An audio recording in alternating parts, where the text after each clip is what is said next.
आज मी तुम्हाला भाताचा अजून एक प्रकार दाखवणार आहे. खूप सारे भाताचे वेगवेगळे प्रकार टिफिनसाठी म्हणू शकता, मधल्या वेळात खाण्यासाठी म्हणू शकता, असे बनवलेले आहेत. वाडगं घेतलेलं आहे, त्याच्यामध्ये मी हे 3 अंडी फोडून घेते. 3 अंडी मी फोडून घेतलेले आहेत. एका वाडग्यासाठी तुम्हाला हवा असेल तर थोडेसे अजून जास्त घेऊ शकता. त्याच्यामध्ये टाकायचं थोडंसं मीठ, थोडीशी मिरेपूड, चाट मसाला, थोडासा गरम मसाला आणि एकदम थोडीशी मिरची पावडर.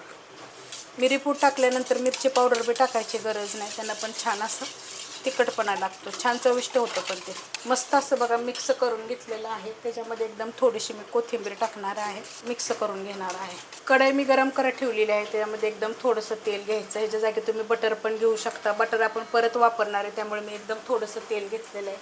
तेलाच्या जागी तुम्ही तूप पण घेऊ शकता आणि गरम होऊन देऊया. तेल चांगलं गरम झालेलं आहे. जे आपण अंड खोलून ठेवलं होतं ना, ते ओतून घ्यायचं. गॅस आहे मिडियम. त्याला काय करायचं, आपल्याला असं जास्त बारीक असा वगैरे करायचा नाही, मोठा मोठाच करायचे.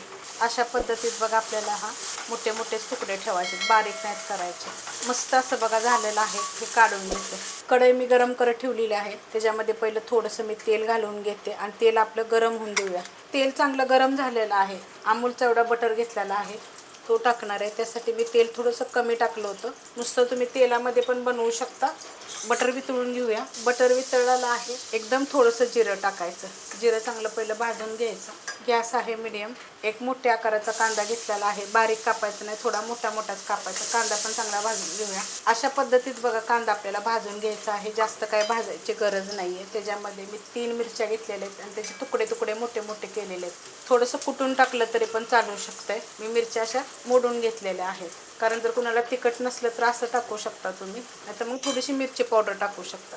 1 चमचा आलं आणि लसूण सुद्धा मी असं बारीक करून घेतलेलं आहे. जास्त पेस्ट करायची नाही, असे तुकडे आले पाहिजेत खाताना. तर हे चांगलं 1 मिनिटभर परतून घेते. त्याच्यावर आपला कांदा मिरची चांगली भाजली जाईल. मस्त असं परतून घेतलेलं आहे. अशा पद्धतीत बघा जे आपलं लसूण आलं असं एकदम क्रिस्पी होतं आणि खूप छान लागतं.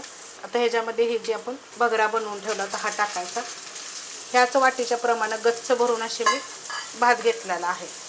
तुम्ही बासमतीचा पण घेऊ शकता, नाही तर कोलम वगैरे जो तुम्हाला आवडतो तो पण घेऊ शकता. अर्धा चमचा गरम मसाला, अर्धा चमचा चाट मसाला, एकदम थोडंसं मीठ टाकायचे आपल्याला, कारण भाताला पण मीठ असतं. ह्या चमच्याच्या मापानं सगळं साहित्य घेतलेलं आहे. जेवढा भात असेल ना त्याप्रमाणे घ्यायचं. गॅस मी बारीक केला होता. त्यात टाकायची आपल्याला थोडीशी एकदम मिरेपूड. आपण जो बकरा बनवला होता ना त्यात सुद्धा आपण मिरेपूड टाकली होती. मिक्स करून घेते चांगलं. मिरेपूडमुळं ना चव छान येते. झटपट असं मुलं शाळेतनं वगैरे आले तर असं मग काहीतरी करून द्यायचं. हा भात बघा एकदम कोलम तांदळाचा आहे. एका वाडग्याच्या मापानंच हे मी सगळं साहित्य घेतलं होतं. तुम्हाला हवं असेल तर ह्याच्यामध्ये थोडीशी हळद वगैरे पण तुम्ही टाकू शकता. गॅस केलाय परत आता मी मिडियम, आणि चांगलं 2 मिनटं आपल्याला ह्याला चांगलं परतून घ्यायचे. त्याच्या अगोदर ह्याच्यामध्ये मी थोडीशी कोथिंबीर टाकणार आहे. मस्त असं बघा 2 ते 3 मिनटं मी चांगला परतून घेतलेला आहे. तुमच्याकडे असेल तर थोडेसे कांद्याचे पातसुद्धा बारीक कापून टाकले तर चालेल. थोडीशी तुम्हाला हवं असेल तर ह्याच्यामध्ये मिरची पूड जरी वापरली तरी पण चालू शकते. धने पावडर, जिरे पावडर हवं असेल तर टाकू शकता. काहीच नाही टाकलं, सेम जसं मी आता बनवले ना असं जरी बनवलं तरी पण चालू शकतं. खूप चविष्ट होतं. वरून परत थोडीशी मी कोथिंबीर टाकणार आहे आणि मिक्स करून एकदम झटपट दाखवलेला आहे. मुलांना तुम्ही सकाळी टिफिनला सुद्धा असं काहीतरी वेगळं बनवून देऊ शकता. भाज्या बिज्या वापरून सगळ्या रेसिपी मी अपलोड केलेल्या आहेत. अशा पद्धतीत एकदम झटपट करून बघा. रेसिपी कशी वाटली कमेंट करून सांगा. रेसिपी आवडली तर लाईक करा, सबस्क्राईब करा, कमेंट करा आणि शेअर बी करा.